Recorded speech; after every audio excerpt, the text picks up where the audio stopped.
नमस्कार, मी संकेत आणि आपण पाहत आहात मुंबई आउटलुक. काल आणि आज म्हणजे सलग 2 दिवस राज्य निवडणूक आयुक्त आणि त्यांच्या अधिकाऱ्यांसोबत विरोधी पक्ष म्हणजे त्यामध्ये महाविकास आघाडी देखील आहे आणि महाविकास आघाडीच्या बाहेर असलेले जे घटक दल आहेत, विशेष करून मनसे, राज ठाकरे, त्याच्यानंतर शेकाप हा देखील विधानसभा निवडणुकीच्या दरम्यान हा महायुती महाविकास आघाडीचा भाग नव्हता. त्यांचे नेते जयंत पाटील, कम्युनिस्ट पक्षाचे नेते, मोठ्या प्रमाणामध्ये 2 दिवस बैठका झालेल्या आहेत. त्या बैठकांमधून अजून काही साध्य झालेलं नाहीये, कारण राज्य निवडणूक आयोगाचं असं म्हणणं आहे की त्यांच्याकडे अधिकार नाही आहेत. केंद्रीय निवडणूक आयोगाकडे विरोधी पक्षांचं म्हणणं ते मांडणार आहेत आणि त्यानंतर केंद्रीय निवडणूक आयोग ज्या पद्धतीची गाईडलाईन्स देईल, ज्या पद्धतीचे दिशानिर्देश देणार, त्यानुसार राज्य निवडणूक आयोग हे काम करणार आहे. सुप्रीम कोर्टाने दुसऱ्या बाजूला सांगितलेलं आहे की 31 जानेवारी पर्यंत म्हणजे पुढच्या वर्षीच्या पहिल्याच महिन्याच्या 31 तारखेपर्यंतच तुम्हाला स्थानिक स्वराज्य संस्थांच्या निवडणुका घ्यायच्या आहेत. त्याचे निर्देश सुप्रीम कोर्टाने दिलेले आहेत आणि सुप्रीम कोर्टाने हे देखील बजावून सांगितलेलं आहे की यानंतर मुदतवाढ मिळणार नाही. तिसऱ्या बाजूला विरोधी पक्षांचं असं म्हणणं आहे, काल आणि आज जी बैठक झालेली आहे निवडणूक आयोगांसोबत, त्या बैठकीमध्ये एक सुराने किंवा एक मताने असा विचार संमत झालेला आहे की जोपर्यंत निवडणूक आयोगाच्या माध्यमातून निवडणुकीच्या याद्या म्हणजे मतदार याद्या आणि त्याची नोंदणी पूर्ण होत नाही, ती जाहीर होत नाही, तोपर्यंत निवडणुका घेऊ नये. अगदी राज ठाकरे यांनी स्पष्ट सांगितलेलं आहे. निवडणूक आयोगाला असा प्रश्न विचारलेला आहे की तुम्ही तयार आहात का निवडणूक घेण्यासाठी. कालच्या ना आजच्या बैठकीमधून बऱ्याच घडामोडी समोर येत आहेत. विरोधी पक्षांचं म्हणणं आहे की जर निवडणूक आयोगाकडे व्हीव्हीपॅट नावाची मशीन जर नसेल आणि ती मशीन जर ते ईव्हीएम सोबत लावणार नसतील, तर ह्या निवडणुका बॅलेट पेपरवर घ्याव्यात. आता निवडणूक आयोग बॅलेट पेपरवर निवडणूक घेण्यासाठी तयार आहे का? कारण त्यांनी 4 महिने अगोदरच पत्रकार परिषद घेऊन सांगितलं होतं की ते स्थानिक स्वराज्य संस्थांच्या निवडणुकीमध्ये ईव्हीएम सोबत व्हीव्हीपॅट लावणार नाही. व्हीव्हीपॅट म्हणजे काय, त्याचे काय फायदे आहेत, नाही लावलं तर काय नुकसान आहे, यावरती आम्ही एक सविस्तर वेगळा एक व्हिडिओ मुंबई आउटलुकच्या युट्यूब चॅनलवरती अपलोड केलेला आहे. त्याची लिंक आहे, त्या व्हिडिओची लिंक आम्ही ह्या इंटरव्ह्यूच्या ह्या मुलाखतीच्या व्हिडिओमध्ये देखील खाली डिस्क्रिप्शन मध्ये तुम्हाला देणार आहोत. ह्या संपूर्ण विषयावरती विशेष करून ईव्हीएम, व्हीव्हीपॅट आणि निवडणूक मधला घोटाळा ह्या विषयावर बोलण्यासाठी आपल्यासोबत मुंबई हायकोर्टाचे माजी न्यायाधीश जस्टिस विजी कोळसे पाटील सर आहेत. त्यांच्याशी आपण बोलणार आहोत. कोळसे पाटील, मुंबई आउटलुक मध्ये तुमचं स्वागत आहे. ईव्हीएम, व्हीव्हीपॅट आणि निवडणुकीची जी प्रक्रिया आहे या प्रक्रियेच्या संदर्भामध्ये किंवा गैरप्रकार जो होतोय गेल्या अनेक वर्षांपासून, त्या संदर्भामध्ये तुम्ही सातत्याने बोलत आहात. सुरुवातीच्या काही लोकांनी ज्यावेळी याच्यावर आक्षेप घेतले त्या लोकांमध्ये तुमचं नाव शुमार आहे. आज आणि काल जे काय विरोधी पक्षांची निवडणूक आयोगासोबत बैठक झाली, ती बैठकीची माहिती तुम्ही देखील घेतलेली असेल. काय प्रतिक्रिया आपली? असं आहे की आम्हाला जर या प्रश्नाच्या मुळात जायचं असेल तर थोडा वेळ लागेल. बर. आम्हाला म्हणजे हे खरं आहे की 2013 साली मी पिटिशन केला होता सुप्रीम कोर्टात. बाकीच्या लोकांनी पिटिशन केला होता. माझ्या पिटिशनमुळे नाही, पण एक एक ऑर्डर त्यावेळी झाली होती की ईव्हीएम इज नॉट डिपेंडेबल. हे सुप्रीम कोर्टचा शब्द आहे आणि त्यासाठी त्याला काउंटर म्हणून व्हीव्हीपीएटी जोडावं असं असं त्यावेळी प्रस्ताव सुप्रीम कोर्टाने दिला. तो दिल्यानंतर इलेक्शन निवडणूक आयोगाला त्याचं बजेटच दिलं नाही. किती वर्ष ते तसंच चाललं होतं आणि त्यामुळं त्या ऑर्डरचा काहीच फायदा झाला नाही. आता पुढे त्यानंतर ज्याने ती ऑर्डर केली गोगोई, त्यानेच आता नाकारलं ते की व्हीपीटी चे काउंटिंग करा का, शेवटी काउंटर चेक कसं होणार. तुम्ही ज्या जजमेंटचा उल्लेख करत आहात, ते जजमेंट 8 ऑक्टोबर 2013 आलं होतं. त्यावेळी सरन्यायाधीश हे सदाशिवम हे होते आणि जे बेंच होतं त्या बेंच मध्ये जस्टिस गोगोई देखील होते, करेक्ट बरोबर आहे? Correct correct. तर त्यांनीच त्या बेंचने म्हटलं होतं ना की ईव्हीएम इज नॉट डिपेंडेबल बरोबर. आणि त्यासोबत देअरफॉर व्हीव्हीपॅट नावाची मशीन ही लावलीच पाहिजे, हो. अत्यावश्यक आहे. का का वाटलं सुप्रीम कोर्टाला? Because it is not dependable, म्हणून व्हीपीएटी. आता ते व्हीपीएटी मध्ये पण गडबड होते. त्याचे आता व्हिडिओ पुष्कळ आलेले आहेत आणि आमचा एक मित्र आहे मेहता म्हणून, तो रात्रंदिवस त्याच्यावर काम करतो. नाही, मला म्हणायचं काय होतं की आम्हाला ज्यांनी हजारो वर्ष बनवलं आणि त्या संघाने 100 वर्ष बनवलं, त्या ब्राह्मणवादाला, संघाला आम्ही कधी ओळखणार? ते आमच्या हातात येतच नाहीत. जर बरोबर. आपण आता ताजा, सोडून दे बाकी इतिहास, ताजा इतिहास बघितला तर मोदींनी काय केलं? पुलवामा नंतर पुलवामाच्या नावावर मतं मागितली. पहिलं वोटिंग तुमचं, तरुणांना अपील केलं की पहिलं वोटिंग पुलवामा शहीद होऊन केलं. शहीद कसे झाले? कोणी केले शहीद? त्याचा तपास लागला? बरोबर. आरटीएस कुठून आलं? त्याचा तपास लागला? म्हणजे तुम्ही सगळं अंधारात ठेवायचं आणि आम्हाला नाचवायचं. सगळ्यांची बोलती बंद झाली ना त्यावेळी. आणि मग सर्जिकल स्ट्राईक केला. ते काय रडार, ते काय भाषण, ढगात रदळ दिसत नाही वगैरे, म्हणजे जगात चिथू होते. पण भारताचा मीडिया ते उचलून धरतो. आणि मग त्यामुळे काय झालंय, 2 मुळे ते इलेक्शन जिंकले असं आपण म्हणू. माझं त्याला माझं, मी सपोर्ट करत नाही. इलेक्शन फ्रॉड शिवाय जिंकतच नाही. मी दोन बर. हजार तेरा पासून असं म्हणतोय. मोदीने आल्यावर तर 14 साली क्लिअरच झालं की ईव्हीएम आणि चुनाव आयोगची मदत आणि सुप्रीम कोर्टाचे आशीर्वाद, या तीनच गोष्टीवर मोदी सरकार टिकून आहे आणि सत्तेत आहे. त्यामुळं ईव्हीएमच्या बद्दल पुढे आम्ही स्वतः, मीच त्या जनता दल एसचा सेक्रेटरी होतो आणि आम्ही पत्रकार परिषद घेतली दिल्लीत की व्हीव्हीपीएटी आम्हाला मोजायला द्या.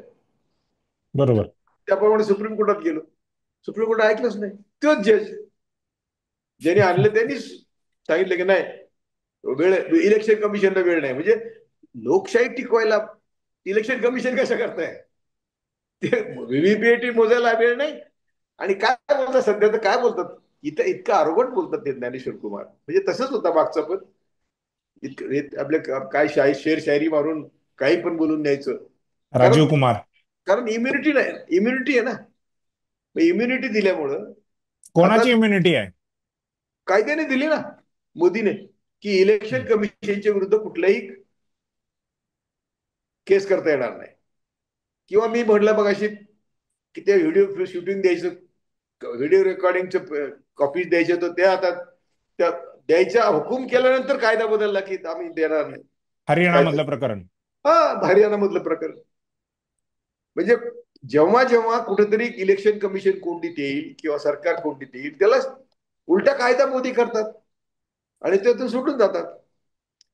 त्यामुळं आता या इलेक्शनला काय अर्थ आहे का?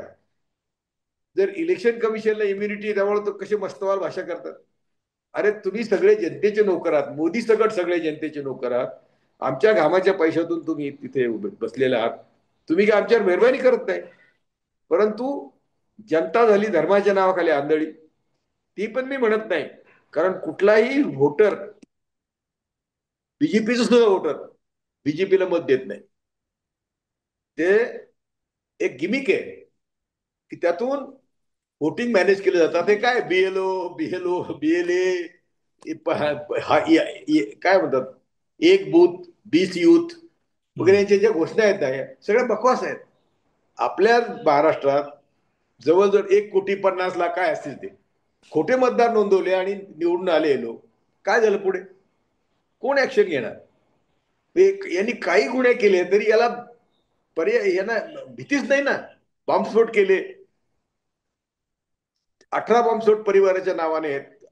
विषयांतर होतं, पण मला इलेक्शन इतकंच ते महत्वाचं आहे की कोणी तपास केला आणि जो बरोबर. ज्यांनी तपास केला त्याला मारून टाकला. किंवा त्याच्यासाठी मुंबईवर जो हल्ला होणार होता तो सरकारने, केंद्र सरकारच्या रॉने, आयबीने लपून ठेवला. महाराष्ट्राला सांगितलं नाही, कारण त्यांना करकरे मारायचे होते. ह्या सगळ्या ज्या कट आहेत, हे सगळे विपक्षाला कळत नाही. तोच आणि मुद्दा आहे की आता विरोधी पक्ष जो आहे तो निवडणूक आयोगाच्या भेटी घेतोय. राज ठाकरे यांनी म्हटलंय की जर निवडणूक अरे आयोगाचे चक्का जाम व्हीव्हीपॅट करून नसेल. बंद केलं पाहिजे, सगळं महाराष्ट्र बंद केला पाहिजे. काय नाही त्यांच्या बरोबर. भेटताय तुम्ही? नाही बरोबर आहे, परंतु निवडणुका घेऊ नका. म्हणजे जर निवडणूक आयोग व्हीव्हीपॅट लावणार नसेल तर बॅलेट पेपरवर निवडणुका घ्या. जर मतदार यादी तुमची फायनल ही नसेल, तुमच्याकडून ही रेडी मागणी नसेल. रास्त आहे. हा. मागणी रास्त आहे. हा. आता कशाला आम्हीच चालत होतो चळवळ, मीच चालत होतो त्यावेळेस. राज ठाकरे आमच्या स्टेजवर होते आणि सगळे होते, सगळे पक्ष होते. मी चळवळ चालत होतो. दुसऱ्या दिवशी राज ठाकरे ईडीची नोटीस आली, ते परत गेले आणि ते आमचं ईव्हीएमचं बाळगलं, बारगळलं. त्यामुळं परिस्थिती अशी आहे की जे पूर्वी सत्तेवर होते. नाही, पण एक आरोप भाजपवर हा सातत्याने होतोय, विशेष करून स्थानिक स्वराज्य संस्थांच्या निवडणुकींच्या संदर्भामध्ये, की सरकार जे आहे, राज्य सरकार किंवा केंद्र सरकार, हे सगळं मॅनेज करून स्थानिक स्वराज्य संस्थांच्या निवडणुका पुढे ढकलण्याचं काम करतंय. त्यांना निवडणुका होऊ द्यायच्या नाहीत किंवा घेण्याची इच्छा नाही, घेण्याची तयारी नाहीये. मग आता विरोधी पक्षांनी अशी भूमिका घेणं की निवडणुका आणखीन 6 महिने लांब गेल्या तरी काय फरक पडत नाही, म्हणजे हे एक प्रकारे भाजपला मदत करण्यासारखी भूमिका नाही आहे नाही का? नाही नाही नाही, भाजपला मदत होत नाही. बर. भाजप सावरतं पहिल्यांदा, निवडणुका पुढे ढकलून ढकलून ढकलून तयारी करतं. आता भाजप तयार आहे. काय गेम असतील, अजून ते 50 लाख वोट कमी झालेले नाहीत, ते कुठे आहे त्याचा तपास नाही. नंतर आता त्याला म्हणायचं पुन्हा व्हीव्हीपॅट. एक तर व्हीव्हीपॅटने काहीच होत नव्हतं, हे मोजतच नव्हते, बरोबर.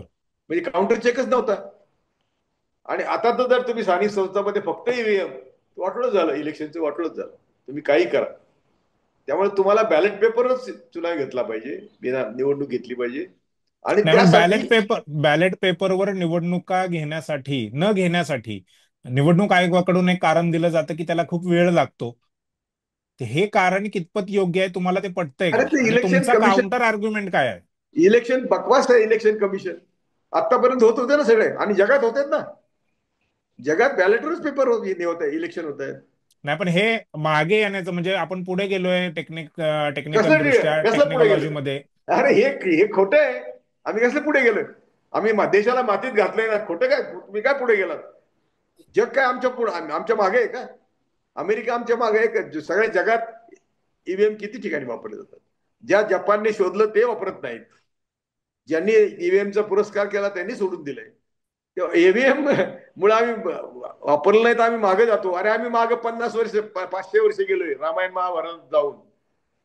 आम्ही म्हणतोय की आमच्याकडे प्लास्टिक सर्जरी होती, हत्तीच्या सोंड गणपतीला लावली, अजूनही लावता येत नाही आज. ही सगळी बकवास जी चालू आहे, याच्यामुळे सगळ्यांची बुद्धी सडलेली रे. हे स्वर्गाची लालच, नरकाची भीती आणि 33 कोटी देवात आम्ही अडकलो. आता मला शब्द नाही माझ्या पुढं की ह्या अशा भूलथापाला हे लोक हे मदत करतात. आणि एकेकाळी राज ठाकरेचे सगळे व्हिडिओ होते, मोदी काय बोलले काय केलं. तर यामुळे या सगळ्या विरोधी पक्षांनी एकजुटीने आम्हाला बॅलेट पाहिजे म्हणून आंदोलन केलं पाहिजे. आणि नाही, पण ते विरोधी पक्ष तसं करताना दिसत नाहीये. आपण मग औपचारिकपणे आता म्हणजे काय झालंय, विरोधी पक्षातला छोटा मोठा मोदीच्या गळाला लागतोच. कोण लागतोय काय लागतोय मी आता बोलणार नाही, परंतु काय बोलायचं तुला आता? काय नाही नाही, काका बोला, बरोबर तुम्ही ठेवू पुतण्या, नका असं, तुम्ही बोला. काका काका बरोबर पुतण्या असतो का ताई बरोबर दादा असतो काय माहिती नाही ना.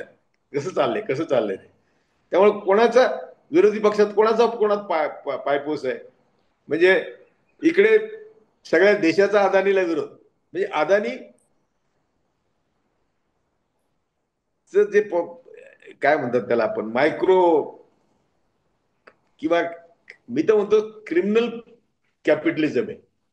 प्रत्येक संस्था तुम्ही ताब्यात घ्यायची, विमानतळ तुम्ही ताब्यात घ्यायचे. Crony capitalism. क्रोनी कॅट तो क्रोनी आहे तर त्याला मी क्रिमिनल म्हणतो. कारण गुन्हाच आहे हा. तुम्ही काहीच सगळं मोदीला याला अदानीला, आणि ते फक्त मोदीच्या काळातच. त्यामुळं आणि आता विरोधी पक्षामध्ये सुद्धा शरद पवार मोदीचे आहेत, अदानीचे मित्र. म्हणजे कोणीच कोणात नाही रे. आणि नाही, अशा मग अशा परिस्थितीत अशा परिस्थितीमध्ये ज्यावेळी विरोधी पक्ष म्हणजे सत्ताधारी तर ह्या सगळ्या गोष्टींमध्ये सुधारणा करणं किंवा त्या गोष्टी करणं लोकशाही वाचवण्यासाठी, जिवंत ठेवण्यासाठी, हे करत नाहीये. दुसऱ्या बाजूला तुम्ही म्हणताय विरोधी पक्ष देखील मॅनेज होतोय, शरद पवारांचं तुम्ही नाव घेताय. मग आता मी पर्याय मॅनेज काय आहे? मी मॅनेज होत नाही म्हणून. चाल बघा तुम्ही, प्रत्येकाची चाल बघा.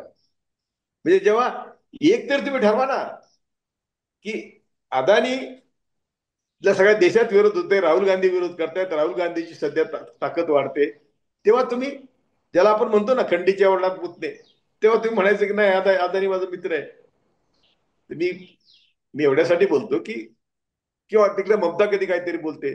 आता बिहारमध्ये तेजस्वी आणि राहुलचं काय काँग्रेस अजून जमलेलं नाही. त्यामुळे यांची घराणेशाही टिकली पाहिजे. यांचा पक्ष म्हणजे यांचं घराणं आहे. बरेच जे प्रादेशिक पक्ष आहेत त्यांचे घराणे आहेत. आणि त्यामुळं मग आता हे एकत्र येणार कधी? आणि मोदीला हे माहिती आहे. नाही तर चांगली हवा निर्माण झाली होती 2024 साली. अजूनही सगळ्यांचा आक्षेप आहे की 70-60-70 जागा मोदीने पुन्हा चोरलेल्या आहेत तिथे. तर हे 160-70च्या पुढे जातच नव्हते. ते फायदा घेतात ते. पण सर्वात महत्वाची गोष्ट नाही आहे पण की राहुल गांधी सातत्याने निवडणुकीतील घोटाळे, मतदार यादी कशा पद्धतीने मॅनेज केल्या गेल्यात, मतदार कसे बिहारमध्ये डिलीट केले गेलेत, 60 लाखापेक्षा जास्त मतदार एका राज्यामधले डिलीट झालेले आहेत. तर अशा अरे परिस्थितीमध्ये आपल्याकडे 60 लाख वाढवले, त्यांच्याकडे 60 लाख डिलीट केले. ठीक आहे, ते ते आहे, परंतु ह्याच्यावरती मग राहुल गांधी बोलतायत, तुमच्यासारखी लोक बोलतायत. पक्ष जो आहे म्हणजे पक्षाची जी ताकद आहे ती रस्त्यावर उतरून तुम्ही जसं बोललात तसं होताना दिसत नाहीये. अरे प्रादेशिक पक्षांनी आत्मपरीक्षण केलं पाहिजे की नाही? आपल्याला नक्की काय करायचं? प्रादेशिक पक्षांनी केलं पाहिजे. मी राहुल गांधी बरोबर चालल्यामुळं किंवा त्यांच्यावर 1-to-1 मीटिंग झाल्यामुळे माझा काही संबंध नाही. मी पुन्हा भेटलो पण नाही. पण 1-to-1 मीटिंग मध्ये मला असं वाटलं की खरा सच्चा लीडर आहे महात्मा गांधीच्या मार्गाने चाललेला, बुद्धाच्या मार्गाने चाललेला राहुल गांधी आहे. त्याला म्हटलं तुला पण मारून टाकतील. तो मला म्हणजे मालूम आहे. तुझ्या आजीला कोणी मारलं, तुझ्या वडिलांना कोणी मारलं. त्याचा मी काल परवाच व्हिडिओ केला होता की कसं मारलं जातं. आणि चिदंबरम काय बोलतो, आयबीने इन्फॉर्मेशन दिल्याशिवाय की सुवर्ण मंदिरात फार मोठा शस्त्रास्त्र साठा आहे, मिलिटरीच्या प्रमुखाने इन्फॉर्मेशन दिल्याशिवाय पीएम कशाला म्हणेल अटॅक करा? शी वॉज डिसिव्ड. तिथं काहीच नव्हतं. जसं सद्दाम हुसेनला अमेरिकेने याच्याकडे फार मोठा शस्त्र साठा आहे म्हणले आणि मारून टाकला, तसंच आहे. त्यामुळं कोणाची चाल काय आहे? चिदंबरमवर केसेस आहेत. चिदंबरमवर त्यांनी आता काँग्रेसचं एवढं खाऊन असं बोलावं का? किंवा जे काँग्रेसचे नेते तिकडे गेलेत, ईडीच्या भीतीमुळे गेलेत, तर गप बसा ना. तुम्हाला लाज वाटली पाहिजे की ईडी तुमच्या मागे लागते म्हणजे तुमची काय लायकी आहे? सर सरळ येणार आहे. बरोबर. मग तुम्ही शेण खाल्लंय म्हणून ईडी तुमच्या मागे लागते, आणि नसेल खाल्लं तरी तुमच्या ईडी मागे लागते. तर त्याच्यावर उपाय आहेत. तेव्हा अशा परिस्थिती इलेक्शन हा एक असा एक आता गेम झालेला आहे की मला नाही वाटत की तुम्हाला मोदी जमू देईल त्याच्यात. आणि फडणवीस तर मोदीचं बाप आहे. फडणवीस तर रात्री कपडे बदलून पक्ष फोडतात, आमदार सोडतायत, घरं फोडतायत, पक्ष फोडतायत. एक म्हणजे आता कोणाला काय म्हणायचं आम्ही? बरं, दुसरी गोष्ट, किती चांगली चाललेली सरकार, मध्य प्रदेश असेल, कर्नाटक असेल, आमदार फोडून पाडले केले ना, यांनी तयार केले. ही काय लोकशाही आहे? तुमच्याकडं नोटबंदी नंतर पैसे आलेत आणि त्या पैशाचा तो उपयोग पक्षाचे आमदार खासदार विकत घ्यायला करताय.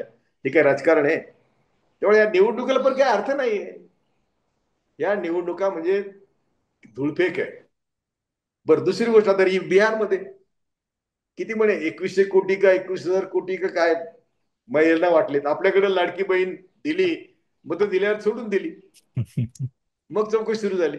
मग आता ही ही जर एवढी दररोज राजरोज धुळफेक आहे आणि विरोधी पक्ष जर समाजाचं प्रबोधन करत नसेल तर कोण करेल? हा, नाही पण आता आमच्यासारखं आम्ही विरोधी पक्षांच्या अशा भूमिकेने सत्ताधाऱ्यांना याचा फायदा होईल का? होतच आहे. होतच आहे. नुसतं नाही तर मग सत्ताधाऱ्याने एक they keep in good books की विरोधी पक्ष नाही एकत्र आहेत, मग त्यांच्याशीच आपण मैत्री ठेवायची. मग तेव्हा त्यांचं फावतं.